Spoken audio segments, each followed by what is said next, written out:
Hey, it's Professor Barth. Time for a CBDC update. A year and a half ago, May 2022, I recorded a video lecture on CBDC, central bank digital currency, explaining how CBDCs function. And the overall thesis of that video was that the adoption of a US dollar CBDC would represent, to use a popular expression during the revolution, the massacre of American liberty. The massacre of American liberty. It would vastly increase the powers of the federal government and the central bank over your private life and would provide the infrastructure for total control. And so now with this update a year and a half later, I have to say the plans of various sovereign states and central banks to adopt CBDC, it is just steamrolling ahead. And so in this video today, we're going to take a look, have an update on what's happening globally, what's happening in this country with regard to a potential CBDC. But currently, according to a think tank called the Atlantic Council, 64 countries are presently in an advanced stage of development. Advanced stage of development for a CBDC, and that could include anything up to a pilot. In fact, several major countries have pilot programs, a pilot CBDC for testing and experimentation, and that includes China, India, Russia, Japan released a pilot CBDC earlier this year. It's becoming more and more evident that CBDC, including a retail form of CBDC, will be adopted by every major country. The question is, can the United States resist? Can the United States resist also adopting a CBDC, including, most importantly, a retail CBDC? Now, more on that in a second. Central bank digital currency, just by way of review, is a digital form of currency issued directly by the central bank. Much like cash. Of course, unlike cash, it's not anonymous. Unlike cash, it is programmable. But it's also very different from digital bank money. Digital bank money is a liability, or are liabilities, of private entities like commercial banks. And these commercial banks issue digital dollars, and it's essentially a promise by that private entity to redeem that digital bank dollar at par into US currency. Well, CBDC is issued directly by the central bank. It's pegged to the value of the central bank's fiat currency, and then you would store it in a digital wallet. And that would be on your phone, on your computer, whatever. And there are various alternatives here for how that could function. Now, there are three categories of CBDC. Retail CBDC would be a CBDC used by the general public in domestic, internal, everyday transactions. Of these three categories, that is the category to be most on guard against, a retail CBDC. The other two categories are a wholesale CBDC and a cross-border CBDC. And both of these forms would be utilized by financial institutions, by banks, not necessarily by the general public. A wholesale CBDC would be a CBDC used to settle interbank transfers and interbank payments, not by the general public. And then a cross-border CBDC would be used to settle international payments, which at the moment are very costly, very slow. So cross-border CBDC would be just exclusively these international cross-border payments as opposed to a retail CBDC. Again, the thing to really be on guard against here is a retail CBDC. But again, I detailed this in the video a year and a half ago, but by way of review, what is the argument in favor of CBDC? What are the purported benefits of CBDC? Because I tell you, even if you are a staunch opponent of CBDC, as I am, and as I suspect many of the viewers are, you need to understand the arguments in favor of CBDC if you want to counter this growing push. Well, first of all, probably the biggest argument in favor of CBDC is that it facilitates cross-border payments. At the current moment, cross-border payments are very slow, very costly, slow settlement, high fees. Another form of transaction that is subject to high fees are credit card processing fees. Credit card processing fees range from about 1.5% to 2.5%. American Express goes up to 3.5% per transaction. That's costly. A CBDC would be feeless. There wouldn't be any fees associated with it. I try to use cash as much as I can, and usually when I use cash at a small business, oftentimes they'll have a different cash price. They've actually begun building into the price the credit card processing fees, but if you pay in cash, you aren't subject to that extra charge. Another benefit of CBDC that people put forward, now skeptics see this as a major danger of CBDC, but it's the programmability, that you can program CBDC, activate it, deactivate it. You can program it, welfare payments, for example, so that recipients may only spend it on food. There are just an endless number of possibilities. Champions of CBDC say this is good. This is allows for greater control over how dollars are spent. I think that's a danger, but some people think that's good. Immediate payment from government to citizens, or from citizens to government. Instant transfers of money. The instant transfer of money is a important benefit of a CBDC and cryptocurrency for that matter. The fact that you can send electronic cash from one digital wallet to another without using the banking system, without any clearing, any settlement. That's a very real potential benefit to CBDC. Now, again, crypto also has that benefit. But advocates of CBDC will point to this as another benefit of a central bank digital currency, is that it reduces the risk, as they see it, of a widespread adoption of cryptocurrency or crypto assets, which they don't want. They want digital money, digital currency to be exclusively in the control of the central bank or of the sovereign state. They don't like these private cryptocurrencies.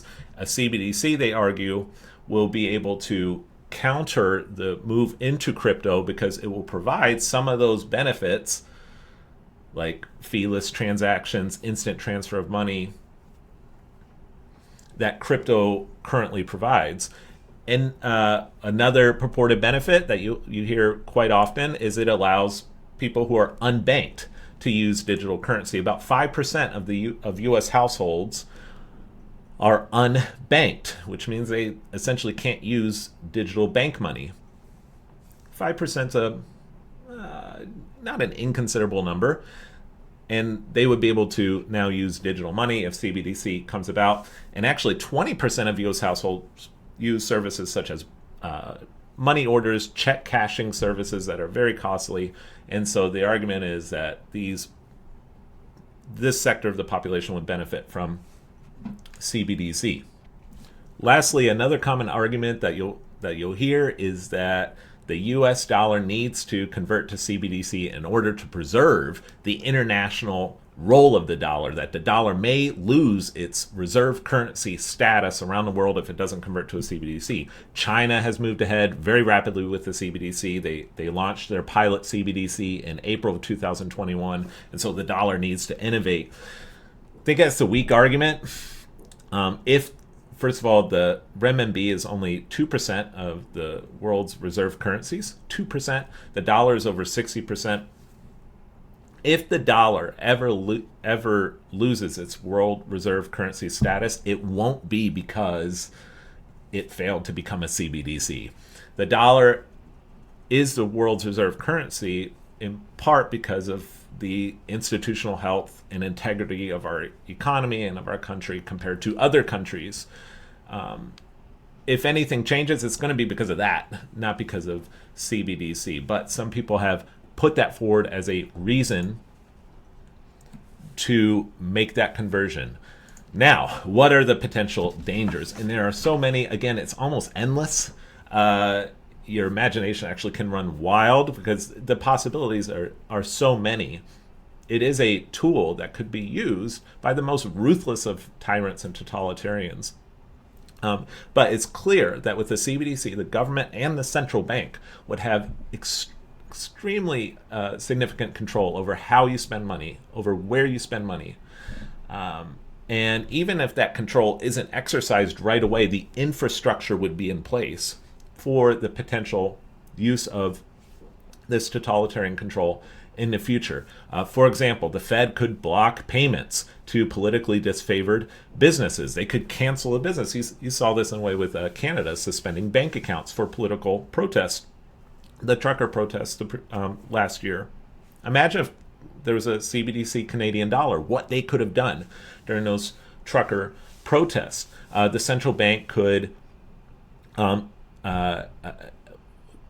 prevent you from buying things that they don't want you to have. Firearms, for example. You think you're going to buy guns and ammo with your CBDC? Bare minimum is going to be very restricted how much you can buy. But even things like food, sugar, meat. The UN recently said that Americans overconsume meat. Yeah, good luck trying to change our eating habits. United Nations, not going to happen. However, with the CBDC, there could be meat rationing. Because again, a CBDC would be tied to your digital ID. It's tied to your digital ID. And so, do you have a low social credit score? Well, your CBDC may be deactivated or some sort of penalty attached to your digital ID, your CBDC account. Are you consuming too much alcohol? We're going to have to now put a limit on it. See, everything can be done with a benevolent face. Too much alcohol, too much cigarettes, too much sugar. Of course, you can have all the seed oils and bugs that you'd like, according to World Economic Forum, but you're eating too much meat. And so limits can be placed on the consumption of so many different items. In the name of climate change, you've exceeded your carbon ration. Okay, you see here the potential for total control. Keynesian economists would have a field day with this. Imagine if they want to stimulate spending, they could attach a negative interest rate to your digital balance so that your digital CBDC balance shrinks over time, which incentivizes you to spend money. Your CBDC could have an expiration date. We're talking here a potential technocratic nightmare, and it's not anonymous. It is not anonymous. Again, tied to your ID. There's a reason why in a recent interview Joe Rogan was talking about CBDC, and he said correctly, this is a hill to die on. He said, that's checkmate. It's game over. Once this is introduced, especially retail CBDC, checkmate, game over. Forget it. Again, your imagination could run wild with what could be done here. Wealth redistribution along equity lines. Imagine what could be done with a network, a digital infrastructure such as this. Now, I will say most of this applies to the retail form. Cross-border, of these categories, cross-border would be the least objectionable. It's hard to think of too many privacy issues. These would be traditional financial institutions, maybe even wholesale CBDC. Even then, I would be very skeptical of cross-border CBDC or wholesale CBDC, primarily because of the Trojan horse effect, the Trojan horse concern. Would this inevitably lead to a retail CBDC? But the thing to really, really be on guard against is that retail CBDC. And then one other question before we get into the update what's going on around the world. I've given this a lot of thought over the last several months, and so many of these central bank figures have said, "Oh, CBDC will not eliminate physical cash. You'll still have physical cash, even if a retail CBDC is adopted." And I've thought about that, and I don't think that's possible. And let me explain why. First of all, physical cash, like CBDC, is also a liability of the central bank. It says Federal Reserve Note. Federal Reserve Note. It's a liability of the Federal Reserve, of the central bank. However, once it enters circulation, it is completely anonymous. It is completely untraceable. There is value attached to that, to anonymity. People don't want every transaction to be tracked. And it's not just malicious people like drug dealers or whatever, smugglers or money launderers. Ordinary people like you and me, we don't want every transaction to be tracked. This is why I still prefer to pay cash when I can. The use of cash has gone down substantially. Look at this. Cash in 2012 was 40% of all transactions. Now it's down to 19% of transactions. Only 3% of current dollars exist in cash. So cash has been dwindling. Can cash coexist with CBDC? Wow, look at this. More than 40% of Americans never use cash for purchases in a typical week, and more than half of all cash purchases are under $10. So cash has been dwindling. Can these two exist? And I think actually Gresham's law, and I haven't heard this argument anywhere else, it's just something that sort of came to me a few months ago. Gresham's law gives us the answer, and the answer is no, they cannot coexist. What is Gresham's law? Bad money drives out good money. If two currencies of different market values have the same legal tender value, the overvalued currency, which is the bad currency, will drive out the good or the undervalued currency. The classic example of Gresham's law, in 1965, Congress took the silver out of the dime, and so silver dimes were the good money. They had actual hard, silver in them, and the post 1965 dimes were the bad money, the money that had no silver in it. And so the silver dimes exited circulation, were not spent, they were hoarded, and then the post 1965 dimes dominated circulation. What about here? Cash has an additional value. What is the value of cash? Anonymity. It's untraceable. That is a value. I'm not sure you can put a monetary value to that. It would be difficult to quantify. It's subjective in many respects, but certainly there's a large swath of Americans that value and place great value in privacy, in anonymity. Well, if you have a $20 bill that has that attached value to it, and then you have $20 in CBDC that doesn't have that attached value to it, how does Gresham's law function here? This is the good money. This is the bad money. This is the CBDC is going to drive out the cash. Cash will exit circulation. It will tend to be hoarded. If you have a choice between spending the two, you would spend the cheaper money, the overvalued money, and hoard the undervalued money. Cash would have, in short, cash would only circulate at a premium.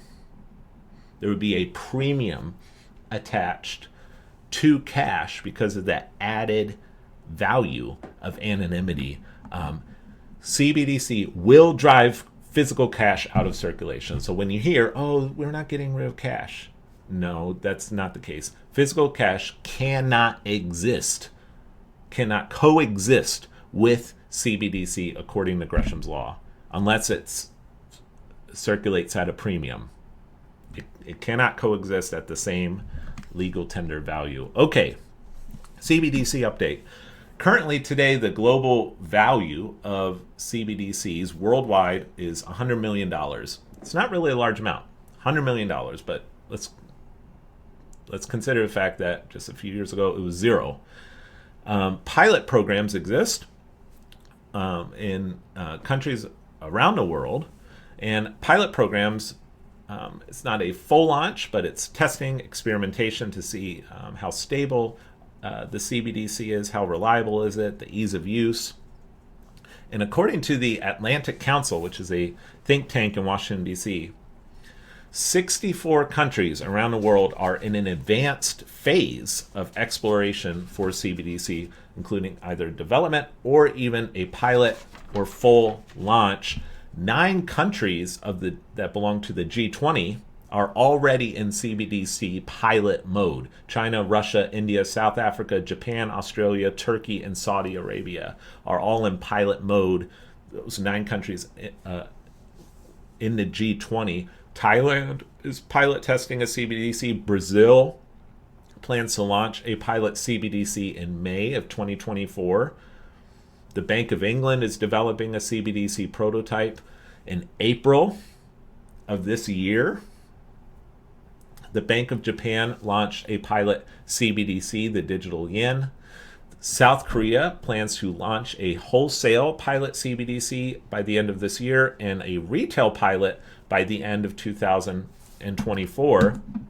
The general manager for the Bank for International Settlements said earlier this month that a CBDC will be central to the financial system going forward. Quote, whether in wholesale form or retail form, it is increasingly clear, he said, that these new forms of money will sit at the core of the future financial system.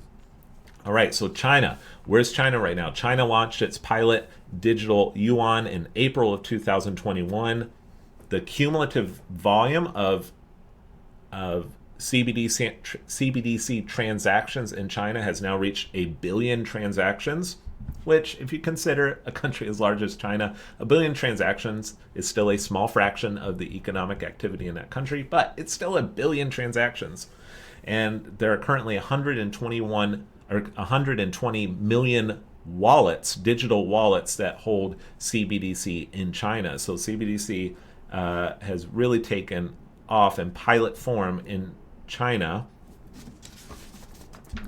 India launched a digital rupee pilot in December of 2022. So we're almost a full year into the retail CBDC pilot in India. And the month before that, in November of 2022, the Reserve Bank of India, which is the central bank of India, launched a wholesale CBDC pilot. So we're about a year into the digital rupee pilot. The Reserve Bank of India aims to reach 1 million transactions a day via CBDCs by the end of this calendar year. The Indian government has shown great interest in a CBDC, especially for government benefit payments. For example, they've explored using CBDC for welfare payments to make sure that the payments are used only for desired purposes, such as buying food, buying grain. And approximately 20% of adults in India are unbanked.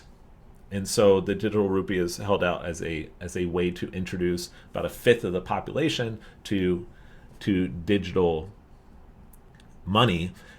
The Reserve Bank of India has stated explicitly that they intend to use the digital rupee in order to reduce the dominance of the US dollar in international payments and to push for a more multipolar currency order.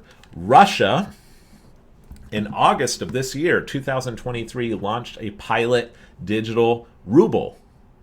And Russia is aiming for a full launch of a retail digital ruble by 2025.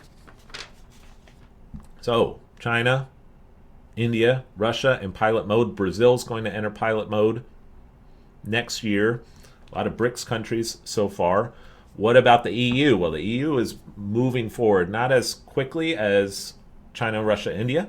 However, still moving forward. In October, the ECB announced that they would begin in November this month a 2-year preparation phase for a digital euro, which includes testing and experimentation. Prior to this, the ECB was in the what they call the investigative phase. Now they are in preparation phase, designing, putting out a pilot euro. The ECB president, Christine Lagarde, who is former managing director of the IMF, has been very outspoken in support of a digital euro. She said this: "We are working to protect privacy, but since digital money leaves a trace on a blockchain, it will not be completely anonymous, as is the case of a banknote." There's been a lot of concern in Europe about privacy with the digital euro, because unlike China and unlike other places around the world, or Russia, the West has a rich history and tradition of cherishing privacy and individual rights, and so people in Europe and the United States are alarmed at the potential dangers, again, of a CBDC. And so Christine Lagarde has had to answer this. And she said she's had to say, look, it will be tied to your digital ID. She said it will have a, quote, limited amount of control. There will be control, she said, end quote. Transactions under 300 euros may have, quote, zero control, but that could be dangerous. And even then, it would still be tied to your digital ID.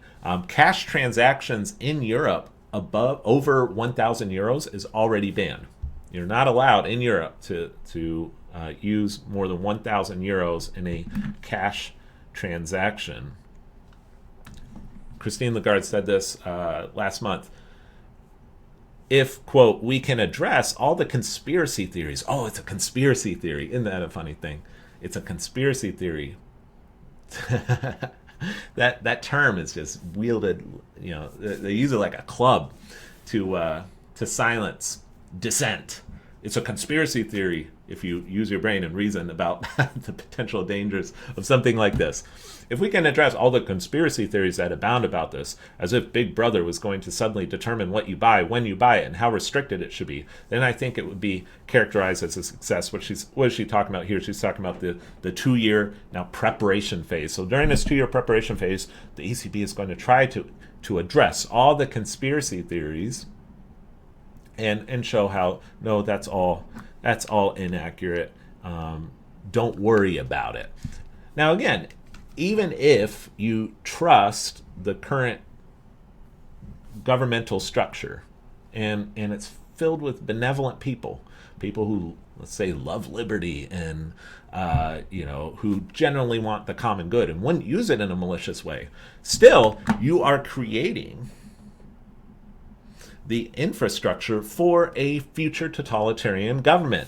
This is why, the argument for absolute monarchy was, well, if you have a benevolent monarch who loves the people and is wise and rules well, yeah, sure, absolute monarchy could work just fine. But the problem is what happens when that monarch dies, and now you have a new monarch come into place who's incompetent or corrupt and doesn't care about the people, but now he's an absolute monarch. See, you have to think ahead. You have to think the big picture and not be so short-sighted to say, oh, well, Christine Lagarde seems like a kind woman. She wouldn't use it in a malicious way. The European Commission answered critics of the Euro pilot saying, this is not a Big Brother project. So anyway, that will be an interesting debate in Europe. How about the United States? Well, of all the advanced countries, the United States has been slowest, if you will, toward CBDC adoption, but under the Biden administration, there have been major steps.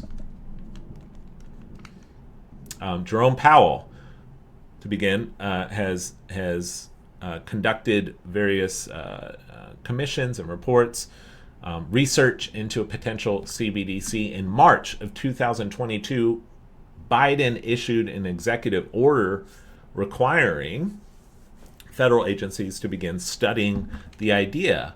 Lael Brainerd, who I spoke at length about a year and a half ago in a CBDC video. Back then, a year and a half ago, she was on the Federal Reserve Board of Governors. Now she is director of the National Economic Council under Biden. She is a big CBDC proponent. Right now, the Fed is still in the basic research phase, studying the ramifications of a CBDC.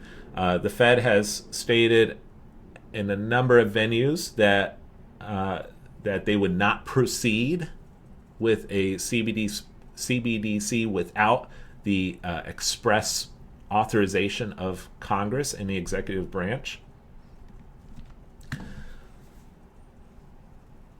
Earlier this month in November, the Federal Reserve Vice Chairman for Supervision, Michael Barr, was interviewed on this subject, and he said, quote, "At the Federal Reserve, we are also taking a look at central bank digital currency."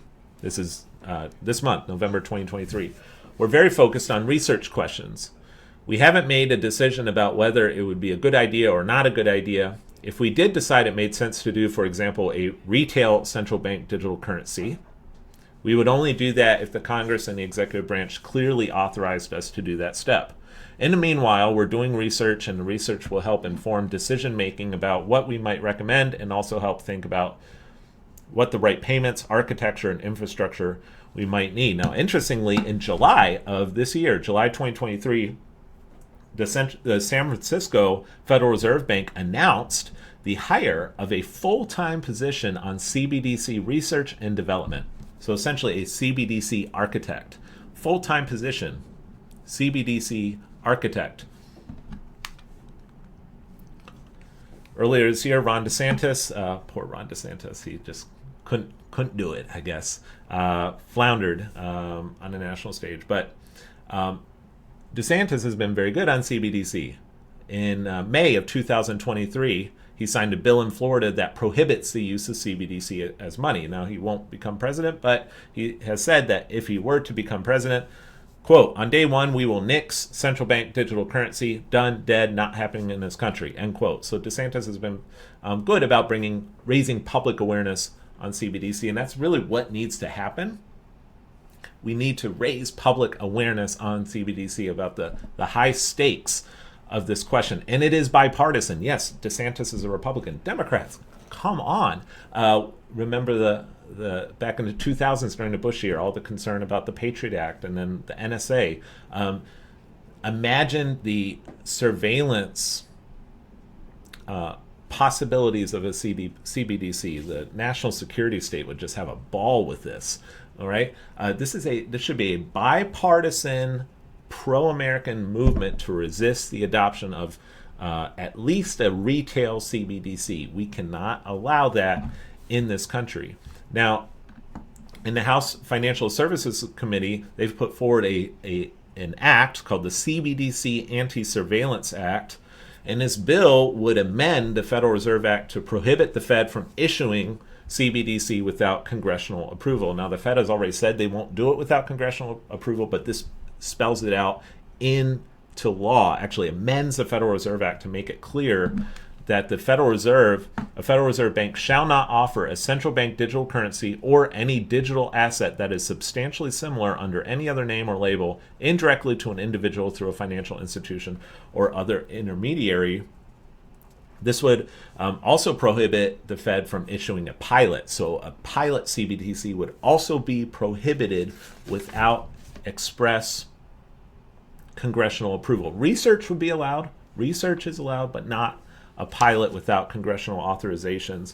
This bill was sponsored by Tom Emmer of Minnesota, who had an unsuccessful bid for the speakership last month. But he said this about CBDC. Government-controlled programmable money, he said, is not just alarming, it is, quote, downright un-American. If not designed to be open, permissionless, and private, emulating cash, A government-issued CBDC is nothing more than a CCP-style surveillance tool that would be used to undermine the American way of life. He's correct about this, except it wouldn't be government-issued. It would be central bank-issued. Of course, the government would probably work in tandem, cooperation with the central bank too, on the various controls and how it would be utilized. But Warren Davidson, who's also on the House Financial Services Committee, said this: hiring people in the San Francisco Fed office to build a central bank digital currency is the financial equivalent of allowing the Empire from Star Wars to build the Death Star, so long as they promise not to turn it on. Now, this bill has 50 co-sponsors, but it's been split, of course, along party lines. Maxine Waters, who is a ranking member of the House Financial Services Committee, said that this bill would, quote, permanently shut down the important work the Fed is doing to research a potential U.S. CBDC and the benefits different types of CBDC would bring to our payment system. Quote, it will keep the United States behind other countries, including China. So you see how this argument here about keeping up with China is so central to a lot of the pro-CBDC arguments. So will it be adopted? Now, the Fed in July of this year launched a new service called FedNow. It's an instant payment service for U.S. banks and credit unions to safely and quickly, efficiently transfer funds at any day, any time. It's not, FedNow is not a CBDC. It's not a liability of the Federal Reserve. It's simply, again, an instant payment service between U.S. banks. Unlike the ACH, Automatic Clearinghouse System, which is closed on weekends and on holidays, FedNow is open 24 hours, 365 days a year, and the transaction cost of using FedNow is just 4 cents per transaction compared to ACH, which is about 25 to 50 cents per transaction. I haven't seen anything necessarily objectionable with this, but some people believe FedNow is a Trojan horse for a CBDC.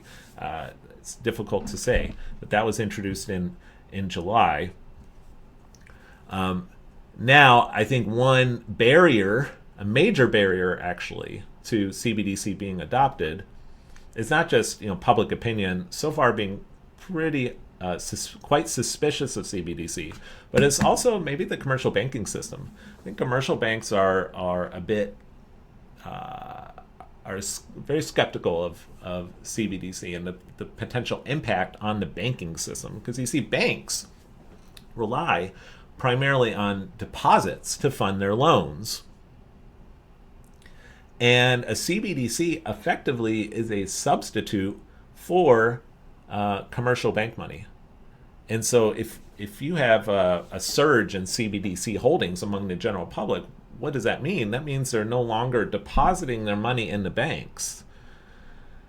So the aggregate reserves of the banking system could really go downward, especially during maybe a financial panic. You could easily have digital runs in which people quickly convert their commercial bank deposits into CBDC. That's a concern for the commercial banking system. CBDC potentially could be very, very disruptive for the financial sector. That's also true of crypto. Cryptocurrency potentially is very, very destructive for the financial sector. And so many of these commercial banks, of course, they don't like crypto. We know that. But many of CBDC don't assume that the banking system is gung-ho about a CBDC. I'm not sure that they are. It's bare minimum. It's seen as a major risk, and potentially, again, a surge in CBDC holdings could force banks to significantly contract their loan portfolios. So, ironically, actually, our one of our greatest hopes, besides public opinion, may be that the banking system itself may not be won over or persuaded to the retail CBDC idea. I am more of the opinion, more and more, that a cross-border or wholesale CBDC. It's coming one way or the other, and that the real battle will be on retail CBDC. But we cannot allow a retail CBDC. Okay, I think Rogan's right. Game over. That happens. Can't allow that to happen. If in order to avoid that, we have to allow for some sort of cross-border system, I'm willing to do that. I think stable coins would be a better private market alternative to that, but we can't allow a retail CBDC. And just to conclude, SWIFT is, of course, the major network through which most international payments are initiated. Cross-border payments primarily use the SWIFT network. And SWIFT is relevant here because in cross-border payments and settlements, SWIFT has been very inefficient, it's time-consuming, it's costly, and SWIFT has also been politicized. It's been used in sanctions so that in 2022, of course, the EU, the UK, Canada, and the United States removed 7 Russian banks from the SWIFT network.